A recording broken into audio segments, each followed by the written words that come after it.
we're now ready for the third part of our meeting, which is titled Evaluation. At Toastmasters, we evaluate our speeches and our meeting in the hopes of getting incrementally better every time. And so today I'd like to introduce Ken Taylor, who has agreed to evaluate this meeting and our evaluators. Ken?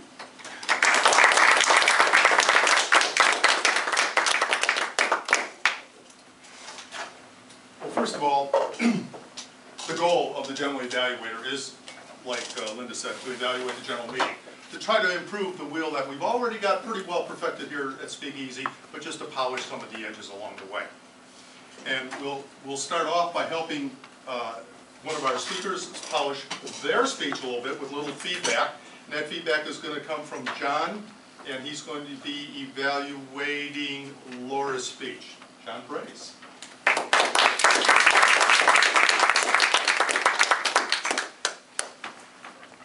Hey, before you start, are we timing these or not? Yeah, of course. Okay. Madam Timer, 2 to 3 minutes for the time. Lessons from cricket, lessons from life, things that you learn just sitting around and listening to family and friends tell stories. That's how we as a civilization grew up, learning what to do, what not to do. Sometimes from very simple things and sometimes from more complex. The simple things, the simple cat. What can a cat teach us about how to be, how to earn and learn self-value? And that, I thought, was one of the most powerful things about your speech, Laura.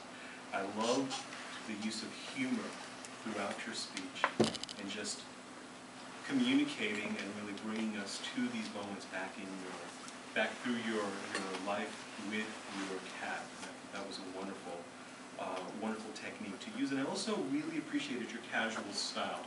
I really felt that you were just telling us simple stories, not trying to elevate language, not trying to use cute and quirky and witty combinations of words and iteration.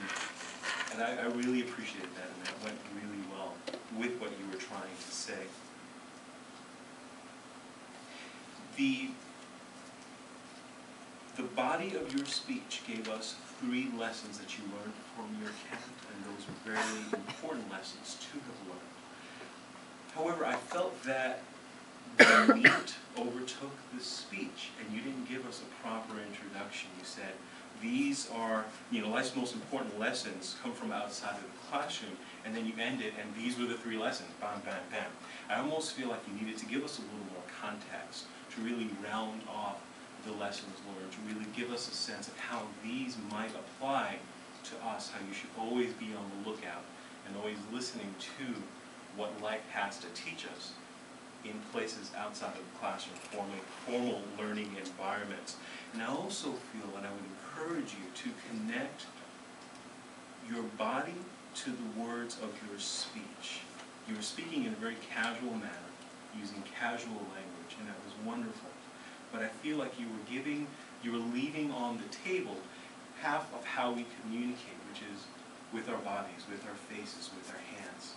I found that for a good portion of the speech, you were standing like this, and you were telling such an animated story about such animated creatures. Cricket eating a frog, how Cricket would interact with Quincy.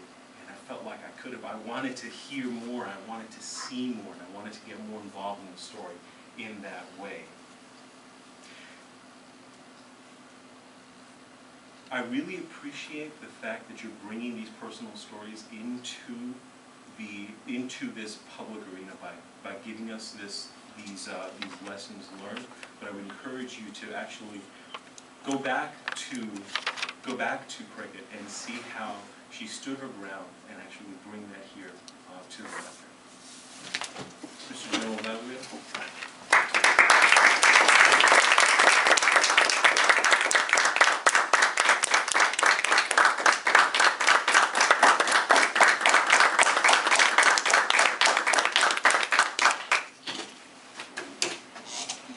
Well, I'm going to kick this off right here by evaluating the evaluator. Superbly done, John. Superbly done. As I took my notes on Laura's speech, going what I thought could be improved along the way, you gotten you all covered up and more. I don't think there's a thing in the universe you could do to relate to the individual, to structure what you said to her any better than you did. Maybe physically, shed the pen while you're up here, just a little physical distractor.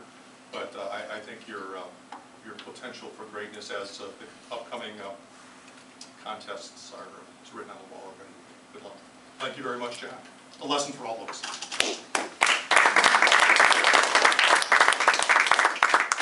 Going down my list, word of the day, Master Kate.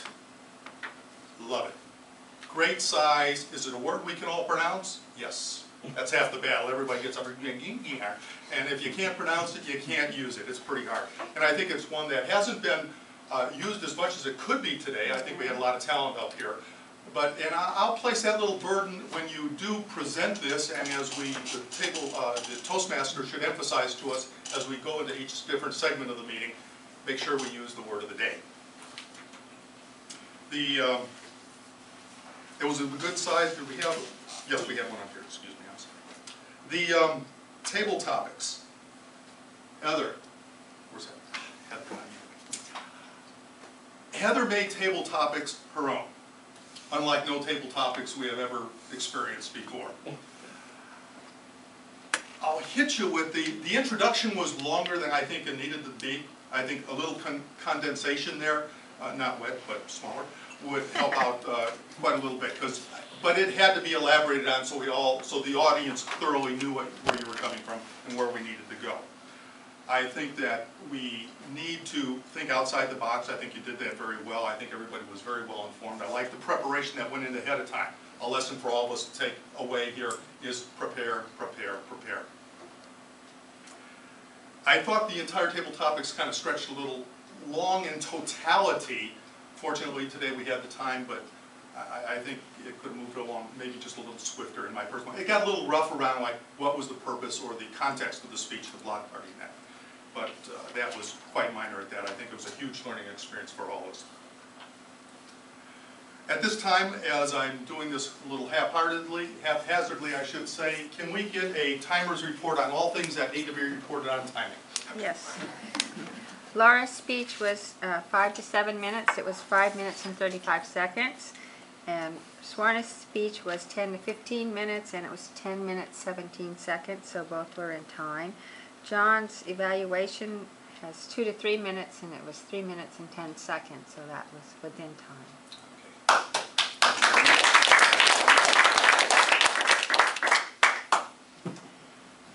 The Toastmaster, Linda Gottschalk. Well done. Linda enjoys doing this, I can tell. I enjoy it when Linda's up here.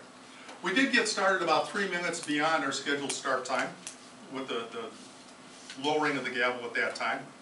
We had the printed agenda. The agendas, I find each one of our Toastmasters are being creative and with the agendas as they print them up. And I haven't got figured out if this is a good thing or a bad thing. All right? Sometimes we're looking for consistency in form and format that everybody's used to looking at the same thing all the time. And that can be beneficial. When we have new guests, they'll see it one time this way and this time another way. So it's something maybe to be thought about a little bit. The presiding officer, did you welcome the guest? Yes, I think you did that very well. We got them to share a little bit about themselves along the way. Were each of the roles properly introduced? I like the way you did it. You went to each role. They did their thing to tell us exactly what that role was about, the purpose. And that's especially important for each one of our new guests as they walk in their door saying, what is this all about? And having that very clear to them is critical. Each one of the speeches, well, I would have liked for Schwerner's speech to be evaluated. This is my personal opinion. And there is a body of benefit for that, and it has nothing to do with Schwerner at all. You're fine. But we need to have the ability to get up here and perform that evaluation. It's a task for me to be a good evaluator and to deliver that evaluation and become that good listener I need to be when I listen to your speech. So I think that's perhaps a slightly missed opportunity that I would have liked to see slightly different.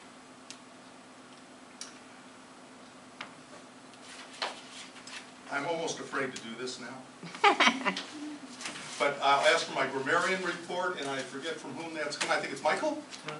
Would you please be grammarian. I'm the R counter. You're R counter. Okay, well, we'll start with the odd counter. Michael, if you would please deliver your very gentle report. Okay.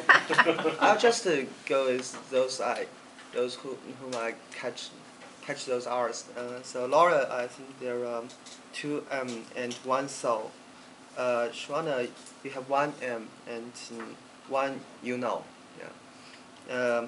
Actually, ironically, as an R counter, I used maybe the most M's in my short introduction. So I have 3. Yeah. And John, I think you have 1 R and 1 M. Yeah. And I think there's an interesting discovery here when I take this role. I think for more experienced people, sometimes they still need time to think when they are delivering a speech, but they make it kind of comfortable, and I think the audience can accept that.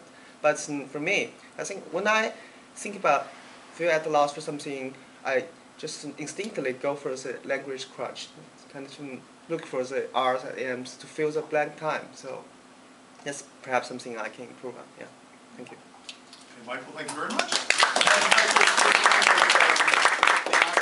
Well done. There is a form online in the Toastmasters website that you can download that form, and it should give you, it will be a tool to help you accomplish that task a little easier. Okay. You can experiment with that.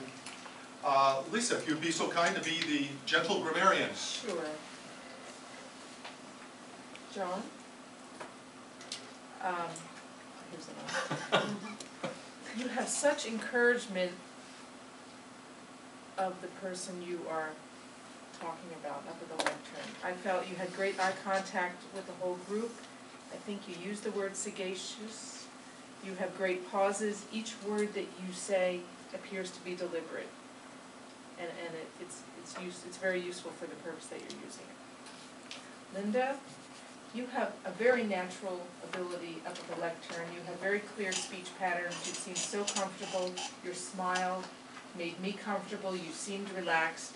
You had great pauses and great eye contact all around the room. I didn't find anything wrong grammatically with either of you. Suzanne, everything was great except for me it was too faint. I'm always too faint.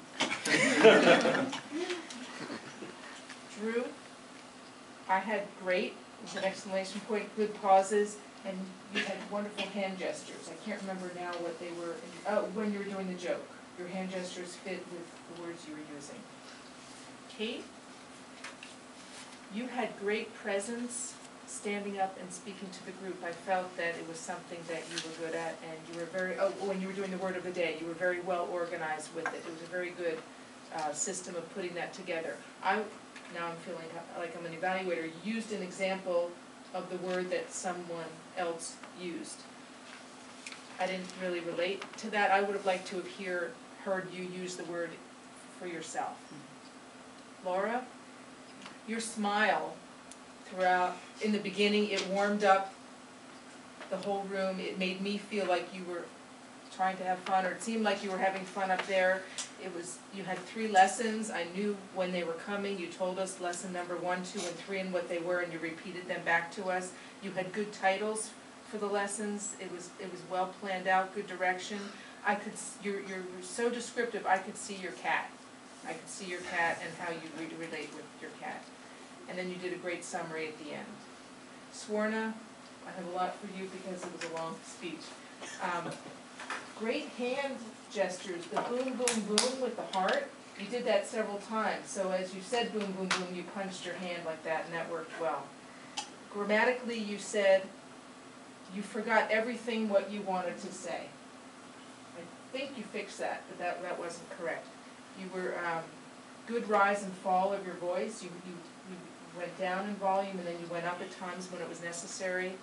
You had great personalization by incorporating yourself into your speech. A few times you said you took it on, you said I do it this way, and that gave me an example of how you were using what you were telling us.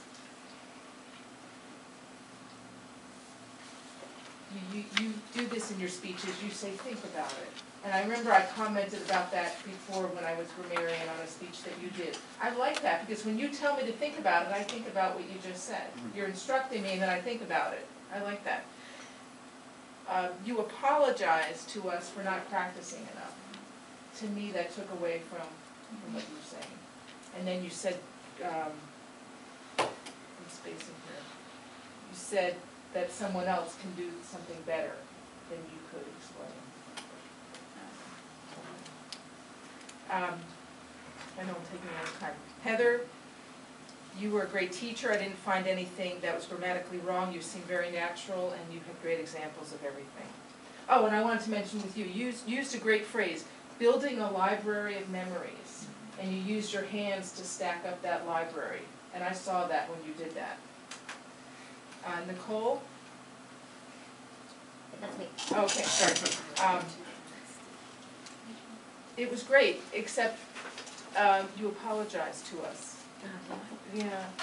But that's not a grammatical thing. I can talk to you about that later. Okay. Ken? Great good pauses. You said half-hearted or half-hearted? It's my own English. Okay. I'm fine. And that's all that I had. I didn't catch it when we were all doing the word of the day, the spontaneous part.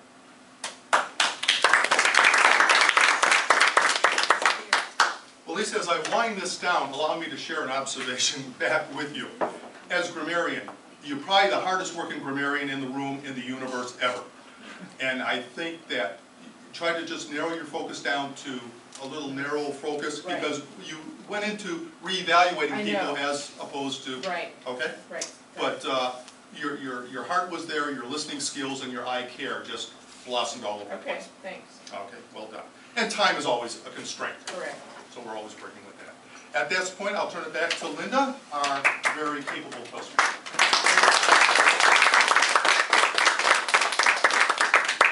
Two things. I want to just comment on my own work with Suzanne. When you're the Toastmasters, you need to work with your timer and get the timing reports and also give her instructions. I apologize to you for not telling you that we were not timing the table topic subjects. You intuitively just got that. But just as a self-criticism, in the future, I'm going to try to remember to work with the timer a little more. It's an interactive thing, and we're supposed to be working together to run this meeting. So thanks for doing most of the work in this case. I just like